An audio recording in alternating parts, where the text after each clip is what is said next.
Olá, você que está acompanhando mais uma transmissão ao vivo da Infomoney. Eu sou Thiago Salomão, editor-chefe do portal e analista da carteira recomendada Infomoney. Apareceu aí Infomoney Entrevista, mas hoje não é entrevista, hein? Hoje é debate e eu trago aqui nos estúdios da Infomoney TV, nessa sexta-feira, 17 de novembro, o professor Alan Gani, ele que é professor não só aqui na Infomoney, mas principalmente aqui na Infomoney do curso Tesouro Direto com ganhos turbinados. Bom, primeiramente, Alan, sempre um prazer recebê-lo. Prazer. Mas hoje eu vou esquecer que eu sou seu amigo e a gente vai partir para o debate, que o tema é onde investir nesse momento, renda fixa, pensando melhor em Tesouro Direto ou ações.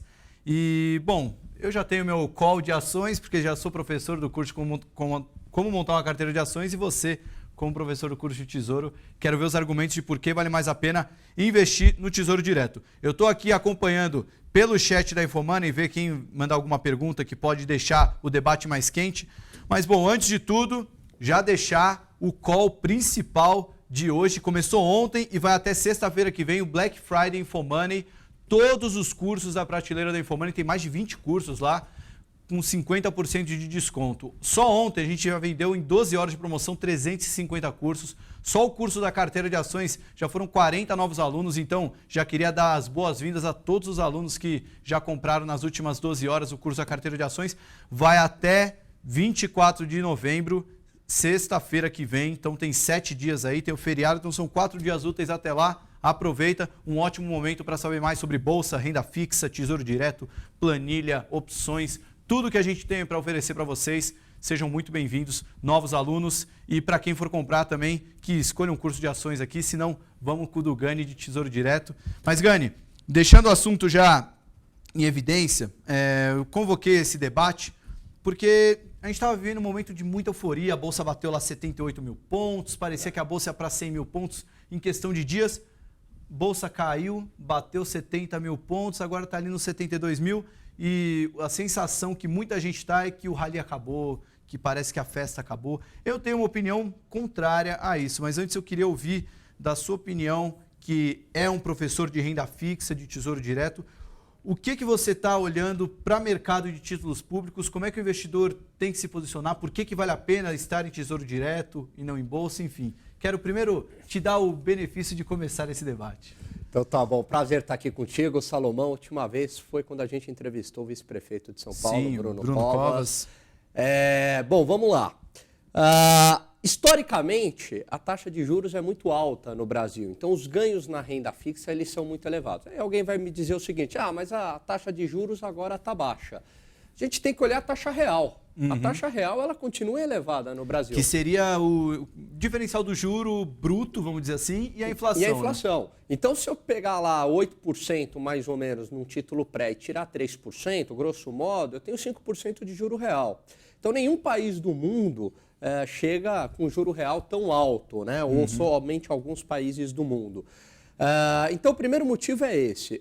O segundo motivo, a gente ainda tem muita incerteza em relação à Bolsa. Então, a gente tem um ano eleitoral, ano que vem o cenário está muito difícil de fazer qualquer previsão aqui é um chute, e dependendo de quem entrar, as coisas podem piorar bastante, como também podem melhorar bastante. Então, eu acho que é um momento de muita cautela, de deixar o dinheiro ali num porto seguro. Não estou falando para não investir em ações, mas tomar um certo cuidado e não desprezar a renda fixa, né? Porque o momento é de muita cautela, até a gente ter uma clareza melhor do cenário. A gente, lá na Infomoney, a gente está montando uma matéria, deve sair na semana que vem, que o tema da matéria é compre seguros quando ninguém manda comprar seguros. Que se talvez fosse um mês atrás, a matéria estaria no timing perfeito, né? Que a Bolsa estava lá no high histórico, e todo mundo falava que a Bolsa ia subir, que não. O investidor às vezes esquece que tudo no mercado, seja renda fixa ou renda variável, você tem que olhar a relação risco-retorno, o quão atrativo aquilo está e como montar uma estratégia de proteção, né? A analogia do compre seguro quando ninguém manda comprar seguro, a gente faz quando você vai num show de rock e você está na fila para entrar no show, aí está o vendedor de capa de chuva falando, ó, a capa aqui, R$5, você olha, tá 35 graus, aquele sol, nenhuma nuvem no céu. Fala, para que eu vou me proteger, né? Aí quando cai a primeira capa de chuva, você vê aquele vendedor que falou R$5, fala, ó, tá aqui R$5. Fala, não, agora é 20. Que é mais ou menos assim que funciona no mercado também, né? Quando a bolsa estava lá na máxima histórica, ninguém pensava em proteger um pouco o patrimônio, pensava só em aumentar a exposição. E agora com a bolsa nos 70 mil pontos, que é aquela coisa de agora, o mundo acabou. Mas eu concordo com você que ano que vem teremos incerteza, mas eu tenho alguns argumentos que justificam manter um otimismo com bolsa. O primeiro, aliás, não o primeiro, mas a série de fatores que me fez ficar confiante com bolsa, desconsiderando eleições, eu olhava para Selic em queda, que tem um efeito aritmético normal, natural. Uma migração. A Selic caindo, além de ter uma migração da renda fixa para a renda variável, não só isso, mas principalmente o preço das ações hoje está comprando a expectativa dela no futuro.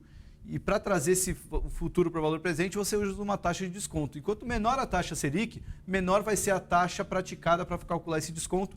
Então, maior vai ser o preço da ação hoje. Então, por aritmética, as ações já deveriam subir só com a queda da Selic. Segundo ponto, resultados das empresas têm sido muito bons. No segundo trimestre tivemos ótimos resultados das empresas. Nesse terceiro trimestre tivemos ótimos resultados de novo. Apesar da queda das ações, as empresas continuam mostrando melhoria de eficiência, que é redução de custos, o SG&A, né, que falam de despesas gerais e administrativas, crescimento operacional. Então as empresas continuam reportando bons resultados, as empresas aprenderam a ser eficientes, né? E no momento de encolhimento da economia, no momento de recessão, elas tiveram que fazer a lição de casa e agora estão no que a gente brinca de alavancar, não brinca, né? Mas o termo técnico é alavancagem operacional, mas seria a analogia do avião vazio, né? Para o avião subir, o que você vai gastar para deixar o avião cheio ou vazio vai ser a mesma coisa. O Brasil hoje é um avião vazio, e conforme a economia vai se recuperando, esse avião vai enchendo de gente, que em outras palavras seria, essas empresas ainda podem se recuperar, podem ter um resultado ainda melhor, mesmo sem fazer novos investimentos. E, bom, outros pontos que me agradam ainda. Juros nos Estados Unidos é um grande risco, se subir pode azedar tudo para emergentes, mas por enquanto o cenário continua o mesmo. Deve subir 2, 3 vezes ano que vem, mas nada além disso, o mercado já trabalha com isso. Eleições para 2018... é risco, sim, com certeza. Se vier, eu não vou falar nomes, porque sempre que você fala um nome, o chat aqui acabou o debate.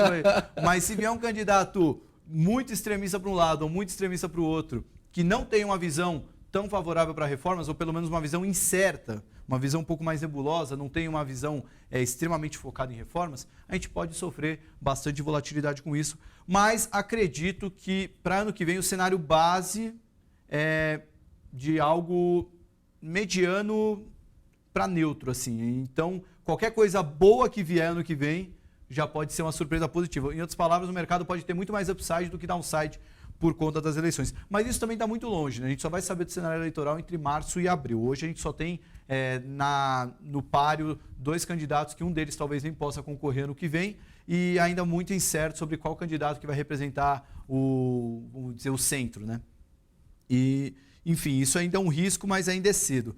Agora, o único ponto que, para mim, justifica essa queda recente da Bolsa, que, aliás, é muito factual, a gente só não sabe explicar o motivo, mas, de fato, aconteceu, é saída de investidor estrangeiro. Os dados recentes mostram que já tivemos uma saída líquida de 2 bilhões e 600 milhões de reais de estrangeiros da Bolsa Brasileira só em novembro, ou seja, saíram 2 bilhões e 600 a mais do que entraram, e parece que é só isso. Na verdade, que 50% do volume negociado na Bolsa é estrangeiro. Então, se o estrangeiro está de mau humor, o mercado vai sofrer, pode vir resultado bom, pode vir Selic para baixo, pode vir um presidente reformista, juro americano ficar baixo, mas se o investidor está saindo, vai acabar afetando. Aqui, oferta e demanda também manda nos preços do mercado financeiro.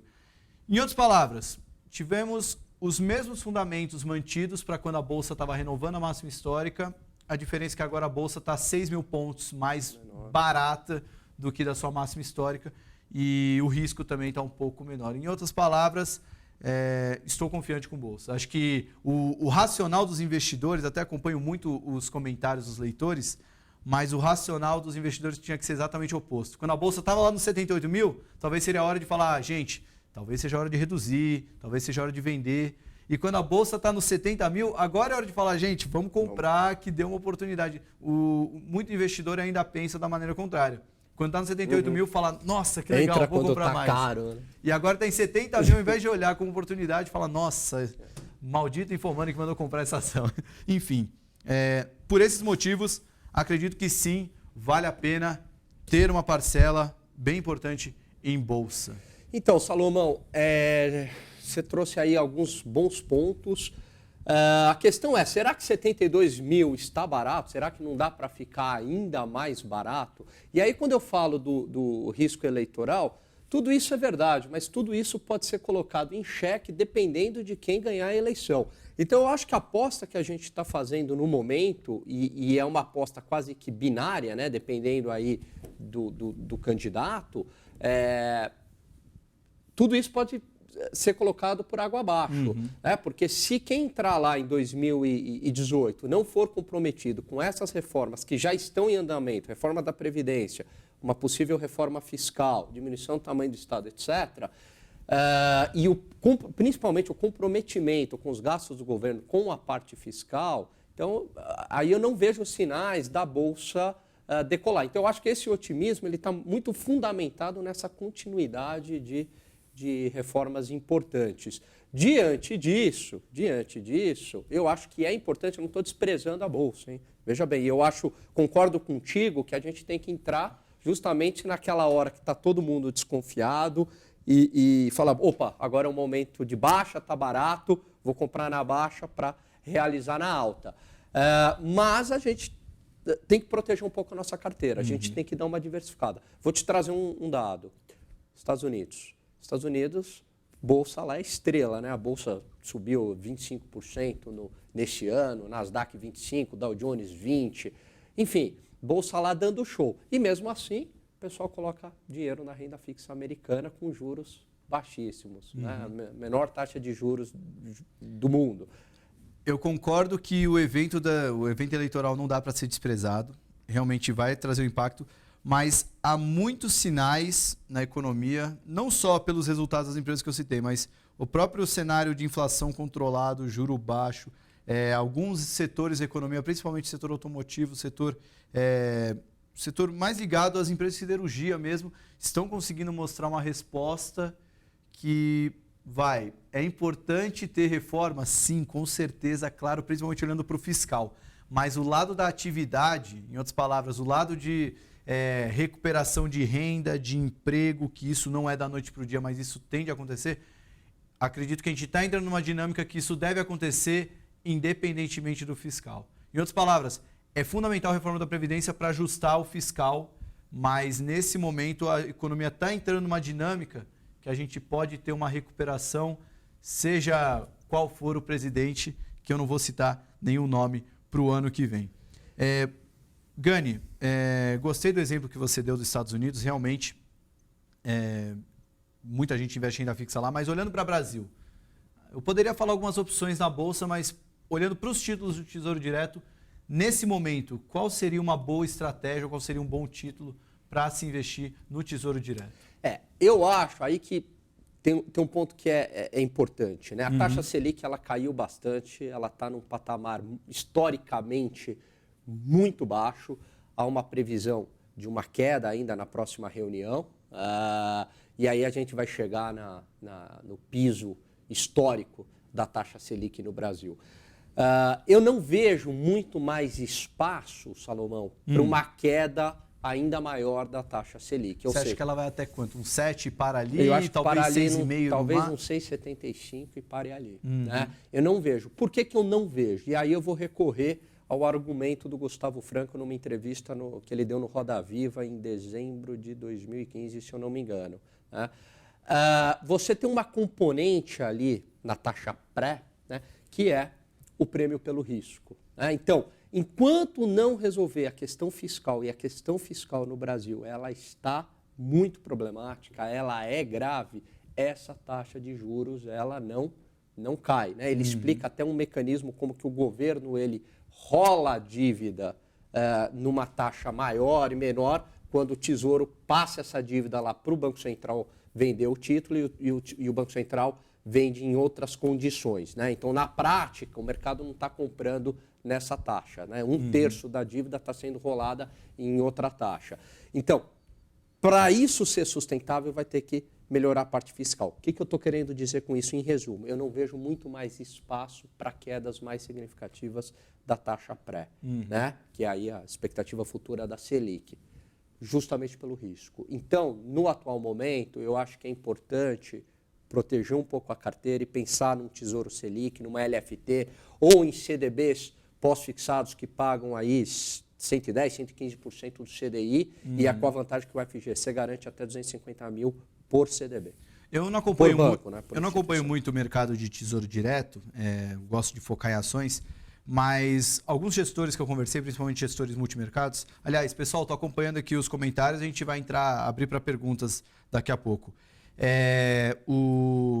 Alguns gestores estão se posicionando no pré, mas para 2020, 2021, acreditando no cenário que hoje a curva de juros mostra que a Selic deve cair um pouquinho mais, só que a partir do final do ano que vem, a Selic já deve voltar a subir, podendo voltar a 2 dígitos antes do final de 2019 ou talvez começo de 2020. Para alguns gestores, talvez a Selic não volte a 2 dígitos. O Brasil dando certo, que é difícil acreditar, né? Mas o Brasil dando certo, a Selic deve se manter em 1 dígito, então os títulos pré com prazo um pouco mais longo podem valer ser uma boa oportunidade. Você acha que para o investidor um pouquinho mais arrojado... Eu acho que faz sentido esse raciocínio sim, né? O que eles estão apostando é que aquela taxa lá que está precificada na curva de juros, ela está alta e eles estão apostando que ela vai ser um pouco menor. Então, vale a pena eu comprar numa taxa mais alta, apostando que a taxa vai cair e eu travei numa taxa alta. Eu até brinquei com esse gestor, eu falei, faz total sentido o seu raciocínio. A única coisa é que você está apostando que o Brasil dê certo, que em 500 anos... O histórico não joga a favor do Brasil nisso aí, né? Exatamente, esse que é o ponto, né? A gente tem um histórico de prêmios tão altos na renda fixa que a gente sempre fica com esse viés já mais pessimista, né? Que eu também, né? Enfim, aqui eu defendo renda fixa, talvez um pouco influenciado por esse viés, né? Olha, vieram algumas perguntas legais aqui, ó. O Luiz Augusto Capa Verde falou, para uma pessoa de 40 anos que quer viver de rendimentos aos 50, a melhor opção é 50% em ações com grandes dividendos e 50% em tesouro direto. Bom, você pode dar a sua opinião, Gani, mas a minha, Luiz, vai muito do seu perfil de investidor. Se você quer viver de rendimento, a Bolsa nunca vai te dar um rendimento garantido, por mais que você busque dividendos. Então é muito mais o seu perfil. Se você é um cara que não aceita muito risco, diminui esse 50% para 25%. E bota um pouco mais em renda fixa. Aliás, é uma estratégia que é até interessante. Você pode fazer um 20-80, 20% ações e 80% renda fixa. Se a bolsa cair mais, você vai comprando para voltar para esses 20%. Se a bolsa subir muito, você vai vendendo para voltar para esses 20%. Vai sempre mantendo essa proporção. Quer fazer algum... Não, eu acho que você falou muito bem. O que eu gostei dele é que ele está com... essa noção, ele tem essa ciência de empresas pagadoras de dividendos, né? Então ele está por dentro, ele quer dizer, ele não está pensando em especulação. E eu acho que é importante, porque, por exemplo, se a gente pegar as empresas de energia elétrica, que eram altas pagadoras de dividendos, de repente houve lá uma mudança, né? Aquela MP lá no governo Dilma, mudou a regra e, de repente, essas empresas sofreram muito. Então, eu acho que é importante ele dar uma diminuída, assim, como você falou, na carteira. Um pouquinho mais de renda fixa do que de ações. Justamente por conta disso, né? Por mais que a empresa seja boa pagadora de dividendos, ela pode sofrer esse risco. Legal. A Lívia Ribeiro perguntou aqui, Gani, quero iniciar agora, qual o melhor para mim? Acho que a resposta vai muito em linha com o que eu falei para o nosso querido Luiz Augusto. Lívia, vai muito do seu perfil, mas um conselho é aproveitar esse Black Friday da InfoMoney que seja renda fixa ou renda variável, você vai ter que ter conhecimento e com os cursos 50% de desconto é a melhor hora para entrar. Mas se você tem uma idade relativamente baixa, pode começar com ações, preferência com o meu curso, recomendo aí. O Arthur falou de Bitcoin. Bom, Arthur, Bitcoin sempre a febre, aparece, né? A Maria Clara falou um absurdo não poderem dizer nome de candidatos por causa de haters. Não, na verdade só não quero falar nome para não não parecer que a gente está falando de um eleições. Debate econômico, né? Exatamente. Não é um debate político. E até brincar aqui, até ia falar, se alguém entrasse em nome, já trouxeram aqui, o Dr. Ray é o melhor candidato, que começou até a aparecer, meu Deus, né? O pessoal aqui, seu fã, mandando um abraço para você, o Alex Santos. Bom... Manda outro aí, grande Alex. Falar aqui do Bolsonaro, o melhor candidato de fato para a economia, ainda não... Acho que para a economia tem um pouco outros melhores, viu, Lu Anderson? E, bom, eu quero saber como explicar a diferença dos candidatos eleitos pode influenciar a economia. E boa pergunta do Lu Anderson. Sem entrar muito em nomes, né? Sem entrar muito em detalhes, mas muito por questão de viés político, né? Se você pegar um candidato mais de esquerda, ele vai ter uma visão um pouco mais, vamos dizer, social e um pouco menos voltada ao que o governo atual está tentando fazer, que é diminuir custos, aumentar, entrar em alguns detalhes que são aqueles remédios amargos, né? Como cortar a previdência, fazer reforma trabalhista, fazer um monte de coisa que, num primeiro momento, para a população pode parecer ruim, mas é para um benefício de médio e longo prazo. Então, um governo mais de um lado de esquerda é um governo que não vai, talvez, ver isso com bons olhos, né? Não vai fazer uma proposta reformista tão clara. Por outro lado, um governo mais alinhado aqui, vamos dizer, um candidato que quer ser candidato, não sei se vai sair, mas o Henrique Meirelles, atual ministro da Fazenda. Se ele vir a se tornar presidente, obviamente a condução econômica do Brasil vai ser a mesma que está sendo agora, né? O Michel Temer hoje é aquele presidente que não tem aprovação quase que de ninguém.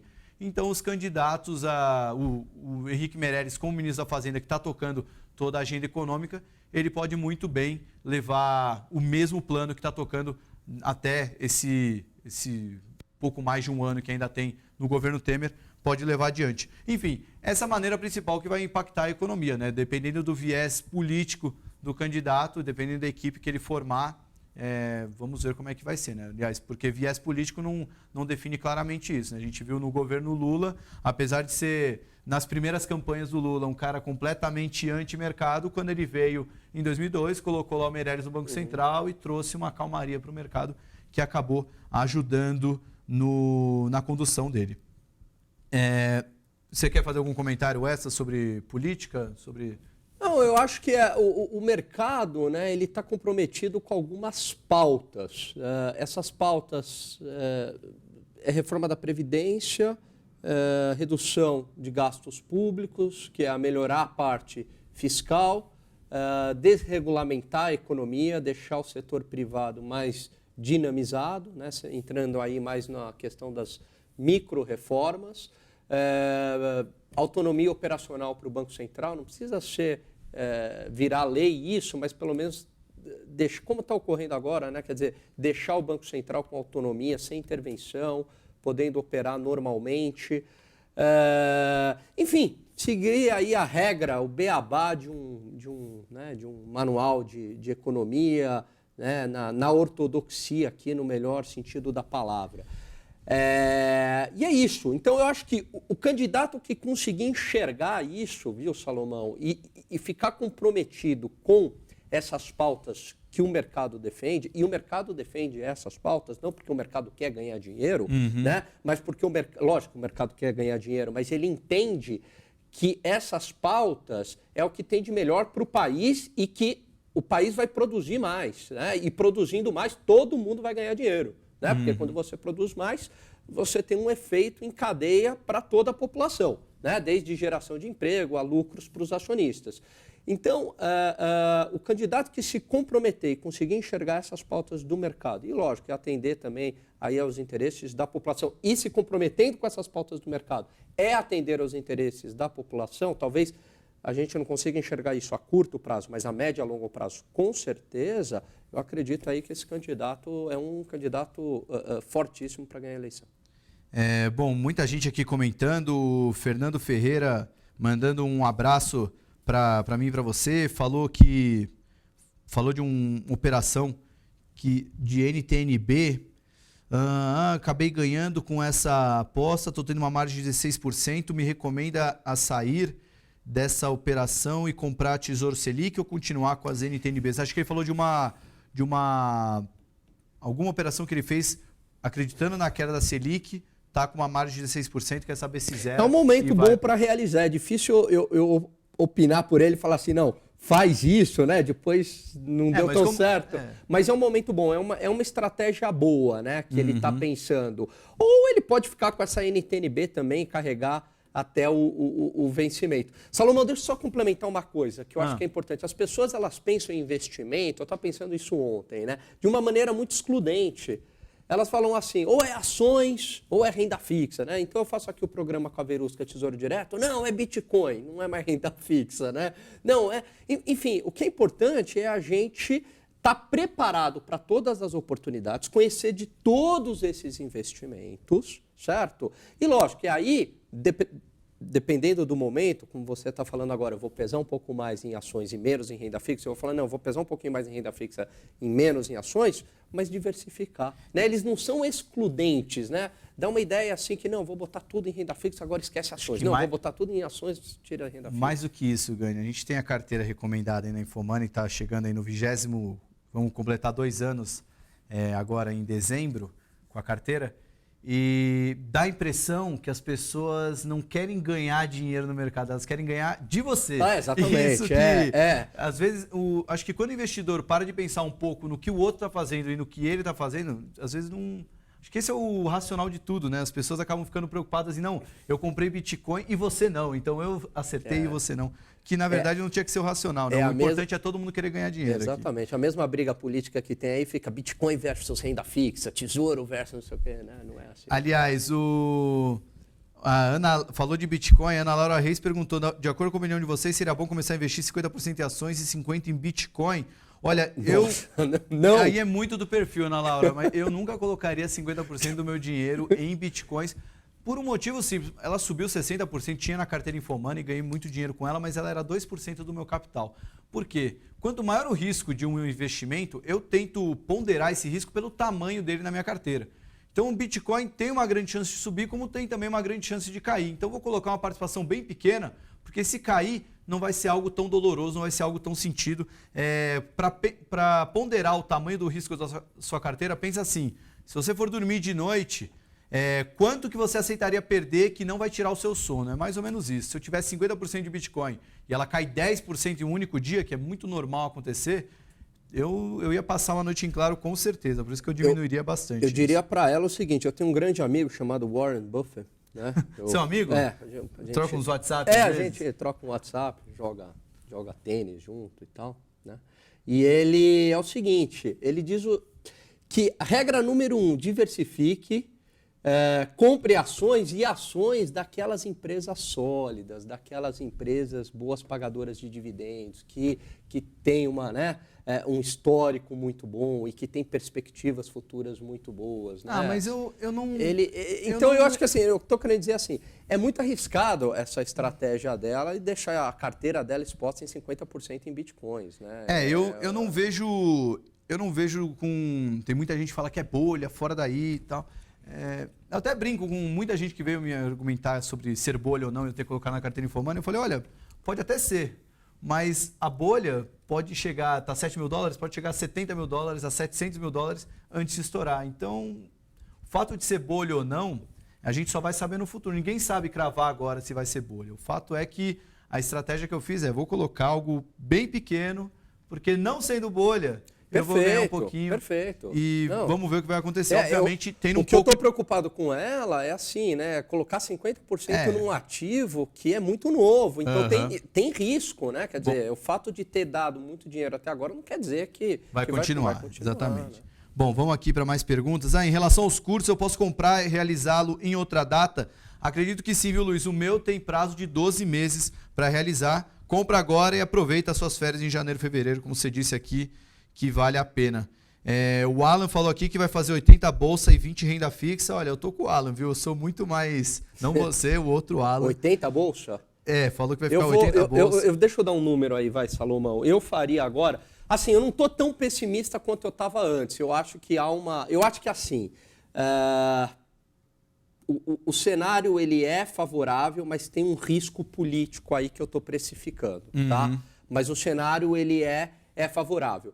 dependendo de quem ganhar também, pode acontecer o que aconteceu em 1994 com o Fernando Henrique. Quer dizer, esqueça tudo que eu escrevi até agora, que eu vou ter que fazer algumas coisas aqui que vão contra a minha história. Então, pode ser que prevaleça, independentemente da linha do candidato, prevaleça o pragmatismo econômico. Olha, eu vou ter que arrumar um fiscal aqui, senão eu não governo. Então, eu estou mais otimista diante, né, dessa realidade econômica com o Brasil, mas a parte fiscal ainda me preocupa. E o comprometimento do candidato com essa parte fiscal. Por isso que, assim, eu estou falando, não, compre bolsa, mas não esqueça da renda fixa. Essa é a minha...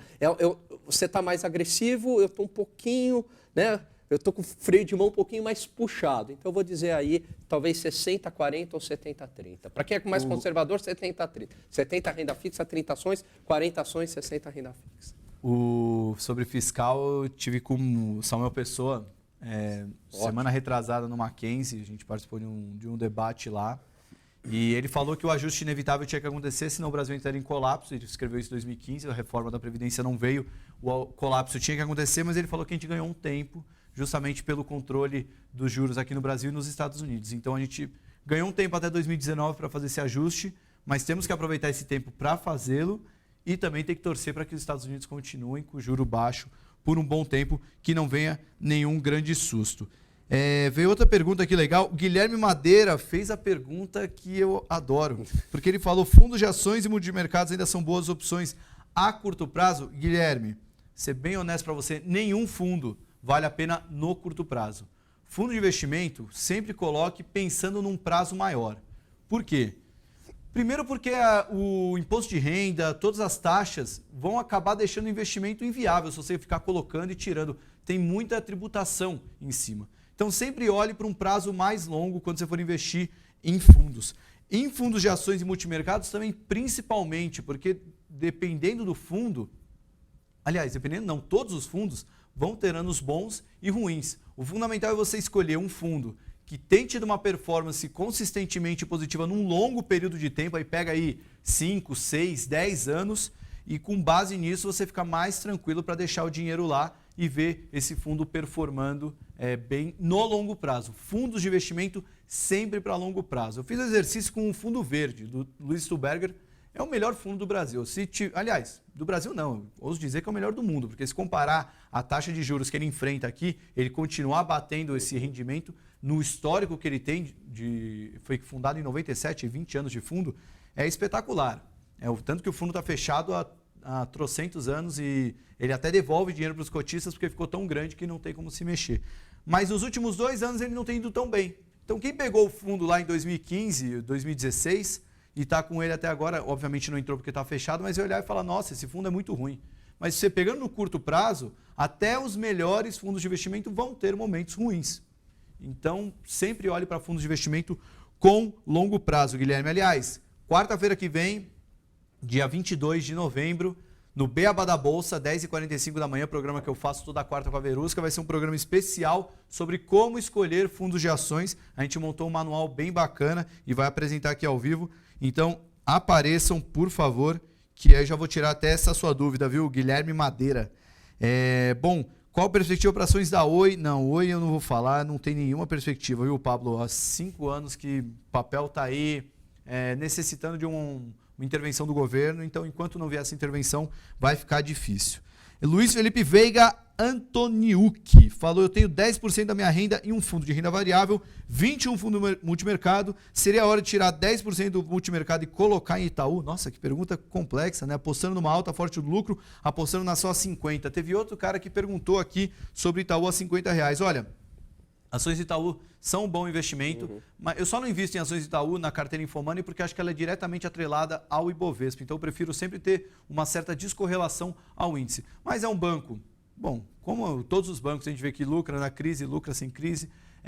O setor financeiro brasileiro, diferente de qualquer outro setor financeiro, se comparar com os Estados Unidos, por exemplo, altíssima barreira de entrada, não tem nenhum banco que conseguiu entrar no Brasil e funcionar aqui, com exceção de Santander, que tem uma participação bem menor que Itaú e Bradesco, e os bancos públicos, BB e Caixa, não tem nenhum banco que conseguiu dar certo aqui. Vários bancos aqui, a gente está na Faria Lima, tem uma enxurrada de bancos que vieram para cá e já estão indo embora, porque não conseguiram se posicionar de uma maneira que fizesse uma concorrência acirrada aos grandes bancos. Alta barreira de entrada, então eles conseguem ter um certo oligopólio, então o oligopólio sempre traz um melhor controle de preços, eles conseguem usar preços que vão beneficiar suas margens. E o Itaú, assim como o Bradesco, mas principalmente o Itaú, fizeram a lição de casa antes da crise chegar, eles já fizeram um ajuste fino de onde poderiam se tornar mais eficientes. Isso manteve o ROI, né, que é o retorno sobre o patrimônio, sempre ali na casa dos 18%, 20%. Ou seja, 20% do que eles têm de patrimônio virou lucro. Isso mesmo no cenário de crise. Enfim, o banco conseguiu mostrar um resultado extremamente resiliente, mesmo com a economia completamente fragilizada, completamente desfavorável. Então, acredito que é um bom investimento, mas tirar de fundo multimercado para ir para Itaú, acho mais fácil tirar do fundo de ação, ou então simplesmente comprar Itaú e ter junto com o fundo de ação. Eu gosto de fundos multimercados, aí depende do fundo que você está. Gani, a gente vai ter que acabar o nosso ao vivo, que eu estou vendo já que o pessoal do Conexão Brasília já está aí para esperar. Perguntaram só aqui de ETF o que eu acho. Se você não tem dinheiro para fazer uma carteira diversificada de ações, pode comprar a Bova 11, que você vai comprar uma carteira de 59 ações extremamente diversificada. Olhando para aprendizado, eu diria para você comprar uma ação separada, se você não tem dinheiro para montar uma carteira diversificada, porque isso já vai ligar o seu instinto de investidor e vai querer saber sobre tudo. Eu sempre conto essa história. Em 2009, quando eu entrei na Bolsa, comprei lá umas ações da Ambev, e aí depois disso eu comecei a estudar com muito mais afinco tudo que saía da Ambev, porque eu queria saber o que estava acontecendo, porque era meu dinheiro lá na reta. Era pouquinho, mas era o meu dinheiro lá e eu queria saber tudo o que acontecia. Comprando Bova 11, talvez você não tenha essa disciplina. Magazine Luiza vai? Olha, eu ainda sou do time Magazine Luiza, viu? O papel deu uma ótima queda para quem estava esperando uma oportunidade de compra. Talvez não suba de novo para os R$100, que ela quase chegou, mas, bom, estando aí a R$50, tem um belo upside. Mas, gente, gostaria de agradecer Alan Gani ao debate. Posso dar o recado? Então dá o recado. Curso? Lógico, por favor. Curso. Então, quem quiser investir mais em renda fixa, conhecer mais sobre Tesouro Direto, eu tenho um curso aqui no Infomoney. Aproveite agora, pessoal, é um curso que muita gente gosta, o pessoal elogia bastante, que é o Tesouro Direto com ganhos turbinados. Você compra lá no XP Educação, Infomoney Educação, tá com 50% de desconto até sexta-feira que vem, Salomão. Então, não perca essa oportunidade, por menos de R$250 você leva o curso. O link está aí nos comentários do Facebook, já está até lá fixado. Para quem está vendo ao vivo, vai lá. Para quem está vendo a gravação, também vai ficar por lá. Eu agradeço imensamente aí os feedbacks positivos, a audiência de vocês. E, bom, aproveitem essa reta final do Black Friday. Aliás, tem uma semana ainda, mas aproveite esse Black Friday para investir, principalmente em educação, seja ela na renda fixa ou na renda variável. O mais importante é vocês adquirirem conhecimento para enfrentarem esse mercado. Gani, muito obrigado pelo papo. Agora vamos almoçar, que 2h30 é hora de comer nessa sexta-feira. Pessoal, obrigado pela audiência. Até mais.